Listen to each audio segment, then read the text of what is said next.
Teman-teman, sebelum nonton jangan lupa ya, klik like, subscribe, and share. Hai viewers, welcome to Daily Lifestyle. Apa kabarnya nih viewers? Septa apa kabar? Sehat sekali tentunya, semangat apalagi ketemu sama Caca. Caca gimana Aduh kabarnya? bisa aja Septa, aku seneng dong hari ini. Soalnya aku mau ketemu kamu. Aduh, bisa aja nih Caca ya. Senang sekali rasanya aku dan Septa bisa hadir kembali menemani kalian di rumah. Pastinya dong Caca. Nah viewers, sama seperti biasa, Daily Lifestyle akan selalu hadir dan memberikan informasi menarik seputar dunia lifestyle dan juga fashion bersama aku Septa Andrian. Dan bersama aku Natasha Liotania. Well Ta, aku tuh sebagai calon ibu nih ya, kadang tuh suka kepikiran loh nanti kalau lahiran mau pakai metode apa ya untuk melahirkan anak pertamaku nanti. Sebentar. Emang Caca tuh calonnya udah ada? Kayaknya belum kelihatan ya? Ada Septa, ada.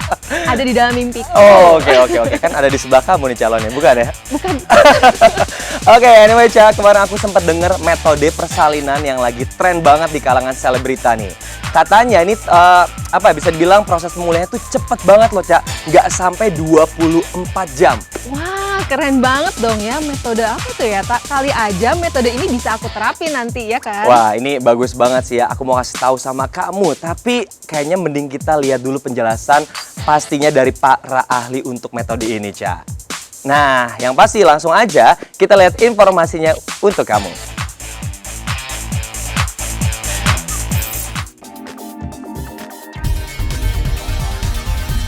Viewers, menjadi seorang ibu adalah dambaan bagi setiap perempuan, mulai dari hamil hingga perjuangan saat proses melahirkan membuat seorang wanita memiliki nilai lebih bila dibandingkan dengan kaum pria. Adapun metode yang dipilih baik normal maupun melalui proses sesar tidak mengurangi perjuangan seorang ibu demi memberi kehidupan bagi sebuah hatinya.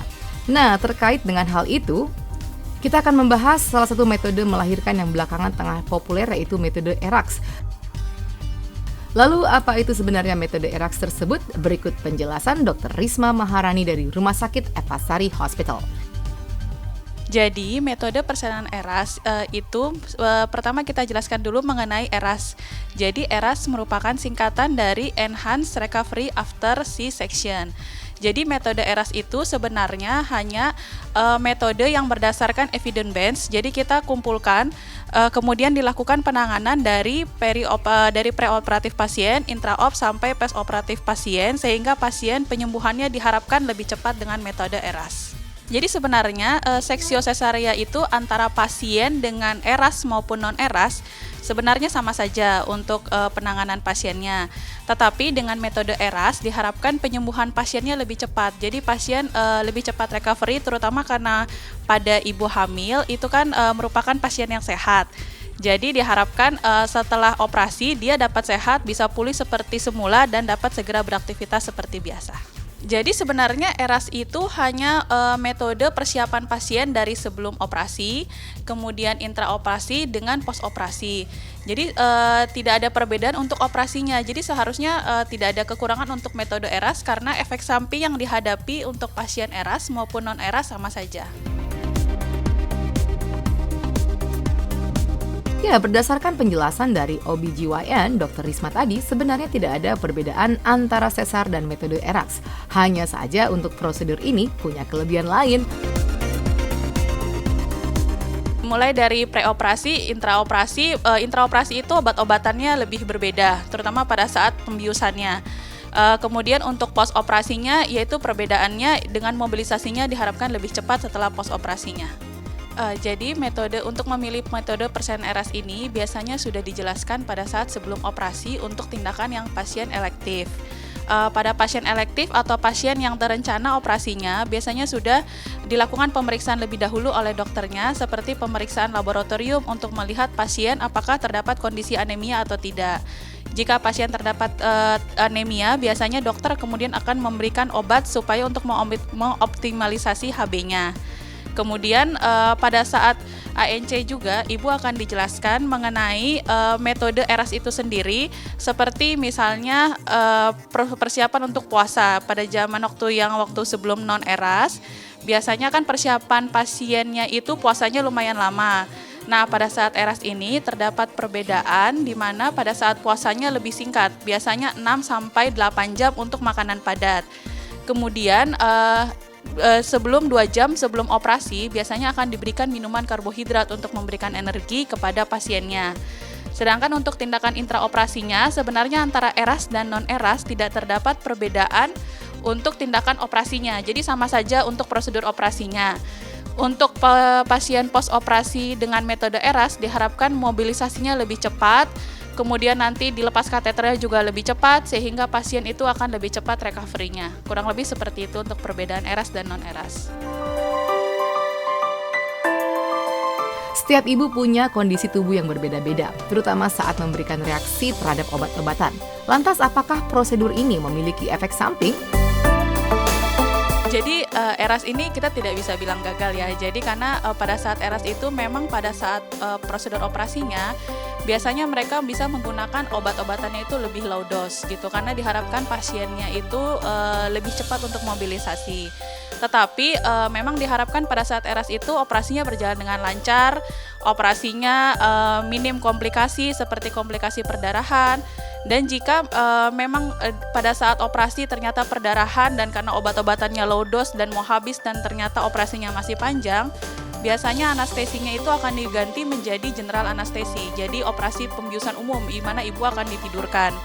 Seperti itu. Jadi memang pada saat itu kita tidak bisa juga bilang kalau ERAS gagal karena setelah itu ERAS pun tetap bisa dilakukan pada saat post operasinya. Cuma memang dilakukan modifikasi pada pemberian obatnya karena beda antara pasien antara dibius umum dengan dibius spinal.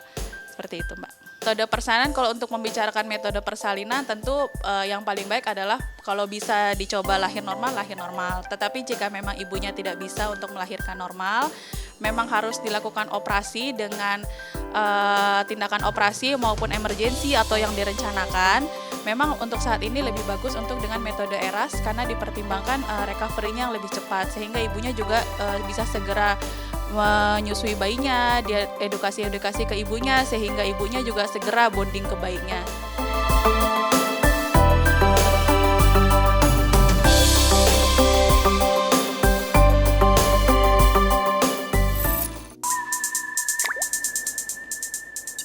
Wah, setelah lihat penjelasan dari Dr. Risma tadi, ternyata oke banget ya kelebihan dari metode ERAS ini, Tak. Setuju banget, Caca. Tapi sabar dulu nih, Ca. Aku masih punya informasi lain dari para selebriti yang menggunakan metode ERAS ini untuk proses persalinan buah hatinya. Yang kamu mungkin pasti makin tertarik untuk coba metode ini, Ca.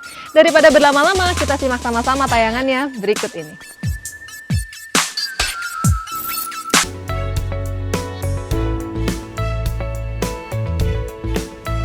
Viewers, bila tadi kita telah mengetahui persalinan dengan metode ERAS, kini kita akan melihat sederet selebriti tanah air yang saat proses persalinannya memilih metode tersebut. Tasya Kamila, pemilik nama lengkap Syafa Tasya Kamila ini mengungkapkan cerita di balik proses melahirkan anak duanya dengan metode ERAS. Ini merupakan kali pertama Tasya mencoba metode yang tengah kekinian tersebut. Setelah pada lahiran sebelumnya, ia hanya melahirkan dengan operasi sesar biasa. Menurut pelantun lagu Libur Telah Tiba ini, masa pemulihan pasca persalinan dengan metode ERAS ini dirasakannya lebih cepat daripada sesar biasa. Setelah 15 jam, Tasya sudah bisa duduk dan berjalan seperti biasanya. Istri dari Randi Wardana Bakhtiar ini melahirkan anak keduanya, Syafanina Wardana Bakhtiar, tepat di tanggal cantik 1 Januari 2023. Alhamdulillah tanggal 1 Januari kemarin anak kedua kami telah lahir yang kami namakan Syafanina Wardana Bakhtiar, lahir di Rumah Sakit Brawijaya Antasari jam 2 siang, 2.15 siang, berat badannya 3,5 kilo, panjangnya 50 cm.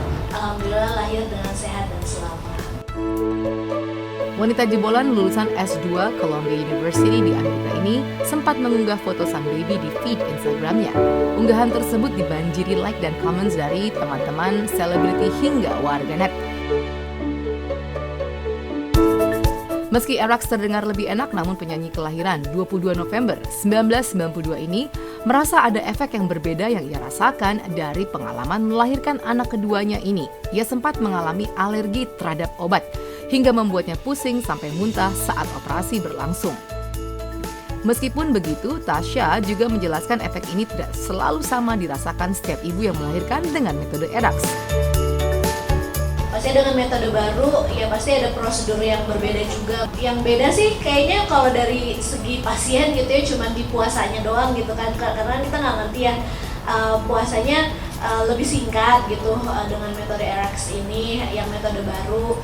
Kalau pas lahiran aku baru bisa tegak itu kan 24 jam pasca operasi ya, baru bisa jalan juga yaitu 24 jam itu setelah operasi. Nah kalau sekarang mungkin ketika operasi memang pengalamannya beda gitu ya, aku ngerasa pusing, terus aku ada muntah-muntah, terus juga mungkin ada side effect dari anestesinya yang bikin aku satu badan gatel-gatel, tapi memang pemulihannya ya lebih cepat sih dibandingkan yang pertama. Dan terlepas dari itu semua, Tasya menganggap pengalaman tersebut sebagai perjuangan yang harus ia lalui sebagai seorang ibu. Kini kebahagiaan rumah tangga Tasya Kamila kian lengkap berkat kehadiran anak keduanya. Lewat akun Instagramnya, Tasya membagikan momen saat dirinya dan suami menggelar acara akikah sang putri, Syafanina, yang baru saja beberapa waktu lalu dilaksanakan.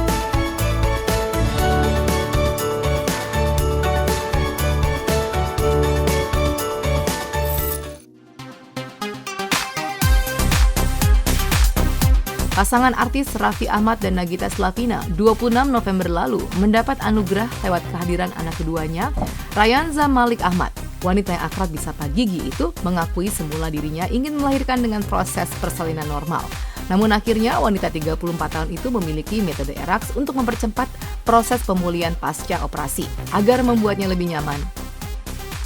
Baginya, menjalani proses persalinan secara normal maupun sesar tidak mengurangi nilai sebagai seorang ibu. Dalam vlog di kanal YouTube-nya Rans Entertainment jelang proses persalinan, Gigi sempat merasa tegang meski proses melahirkan tersebut ditemani oleh sang suami Raffi Ahmad yang hadir 2 jam sebelum persalinan. Pasangan yang menikah sejak tahun 2014 silam ini tampak kompak saling support dan berdoa selama proses persalinan. Setelah menunggu sekitar 36 menit, muncullah bayi mungil berjenis kelamin laki-laki yang disambut penuh dengan keharuan.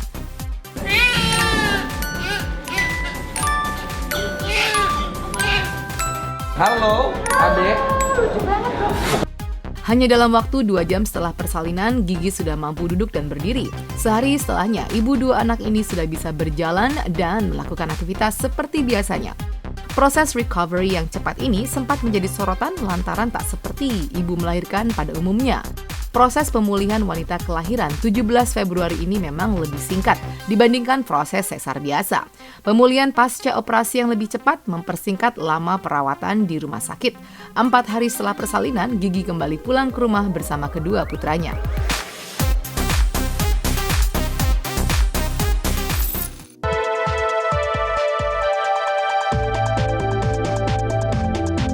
Selebriti yang memilih untuk melahirkan dengan proses persalinan metode ERAX adalah Mama Nur atau Aurel Hermansyah. Kakak ipar dari Tariq Halilintar itu melahirkan secara sesar karena indikasi medis, yakni janin yang dikandungnya terlalu besar untuk persalinan pervaginal. Momen persalinan Aurel terekam dalam video yang diabadikan dalam kanal YouTube keluarganya, AHA. Selama proses persalinan berlangsung, Atta terlihat tegang, tak henti-hentinya berdoa dan memberi support saat mendampingi sang istri tercinta. Takut banget, ya Allah, tolong ya Allah, mudahkanlah ya Allah. Meski sempat diwarnai ketegangan, namun proses persalinan Aurel berujung dengan tangis haru yang pecah dari sang suami saat melihat baby A keluar. Allahu Akbar, Allahu Akbar. Asyhadu an la ilaha illallah. Asyhadu an la ilaha illallah. Aurel sendiri tak perlu berlama-lama merasakan pemulihan pasca operasi. Hanya dalam waktu 2 jam saja, ia sudah bisa makan dan minum juga lepas kateter. Dan dalam 6 hingga 8 jam setelah operasi, ia sudah bisa ke kamar mandi. Kehadiran Aminah Hana Nur Atta tak hanya membawa perubahan hidup pasangan YouTuber ini, tapi juga membawa warna baru bagi keluarga Ashanti, Krisdayanti, hingga Gen Halilintar.